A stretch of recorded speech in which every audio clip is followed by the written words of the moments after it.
How does the public see the first 100 days?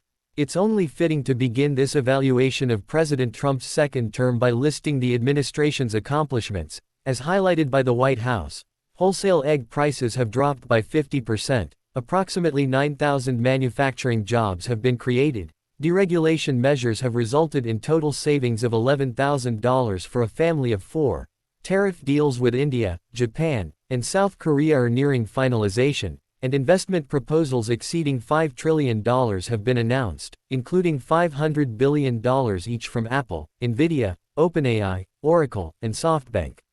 Last week, President Trump sat down for an Oval Office interview with staffers from The Atlantic. The magazine's editor, Jeffrey Goldberg, was in the news recently after being inadvertently included in a coded signal chat between U.S. Defense Secretary Pete Hegseth and senior administration officials, including Vice President J.D. Vance. The discussion reportedly involved top-secret details about U.S. military operations against the Houthis in Yemen.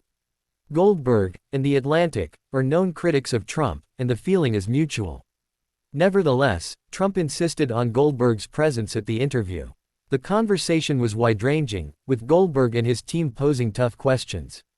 Yet Trump sidestepped them with ease. As Goldberg observed, "What I found in this particular meeting was a Trump who was low-key, attentive, and eager to convince us that he is good at his job and good for the country." When asked what Goldberg failed to understand about his presidency, Trump observed, "I really believe that what I'm doing is good for the country, good for people, good for humanity." Pressed on whether there would be more abrupt dismissals, such as those that followed conspiracy theorist Laura Loomer's Oval Office visit, which led to high-ranking National Security Council officials being removed, Trump reflected on the power of his office. "You know, this office is where it all begins. It's sort of an amazing office. Funny, I have the biggest people in the world coming into this office. They have great offices, they have great power, they have great companies or countries, and they all want to stop and they want to look. It's the Oval Office." Trump's political trajectory. Reflecting on his own political journey, from 45th president, to virtual exile after the January 6 Capitol insurrection, and now 47th president, Trump offered a succinct summary. "First time, I was fighting for survival and I was fighting to run the country. This time I'm fighting to help the world and to help the country. You know, it's a much different presidency." On deporting illegal immigrants without due process, Trump remained firm. "We don't want crime. We don't want people getting mugged and killed and slapped and beat up. We don't want to be taken advantage of on trade and all these other things. We want to keep the taxes low. We want to have a nice life." Asked how he views his mission in office, Trump declared, "I think I'm doing the country a great service. It would be easier for me if I didn't do it. I could have a really easy presidency. Just come in here, leave everything alone, don't go through the tariff stuff. And I don't find it hard. I don't find it hard to sell. All you have to do is say, we lost trillions of dollars last year on trade. And, you know, other countries made trillions.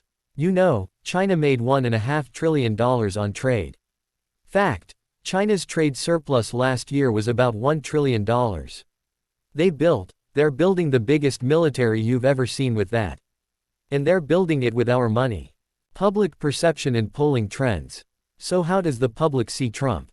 According to Real Clear Politics, polling average, his approval ratings have declined by 5.2 percentage points in the last 3 months, while disapproval has climbed by 8.1 points, producing a net negative swing of 13.3 points.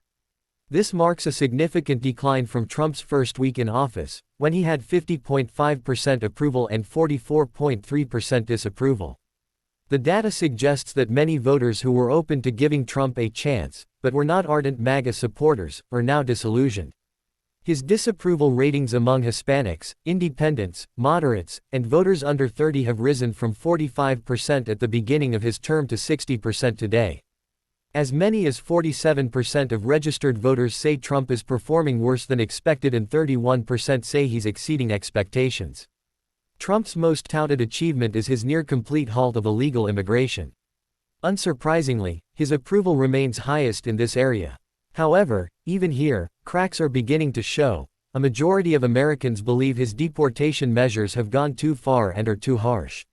Even voters who support Trump's immigration goals believe his administration is moving too fast, without regard for legal protections. Perhaps most troubling for Trump are broader concerns about governance.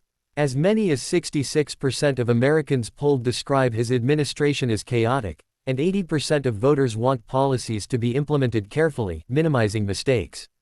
A majority believe the administration should not ignore Supreme Court rulings, eliminate congressional programs, or impose tariffs without legislative approval. Will Trump pay attention to growing concerns and reconsider his tariff strategy? Perhaps, especially with warning signals flashing across key economic indicators. The U.S. economy contracted by 0.3% in the first quarter, largely due to heightened imports as companies stockpiled inventory ahead of impending tariffs. Weakening consumer spending also played a role. As a result, net imports subtracted 5% from GDP, the largest single-quarter negative impact from trade since 1947. While retail prices for everyday goods have remained steady, major retailers warn they won't be able to hold the line much longer. Some products have already been discontinued to avoid tariff-induced price hikes. Yet, it's equally plausible that Trump will remain steadfast on an issue he has championed for 4 decades. Take Jeff Bezos, for instance.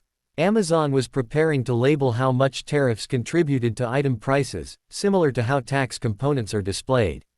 With U.S. tariffs rising from an average of 2% to 22%, the transparency could have made a significant impact.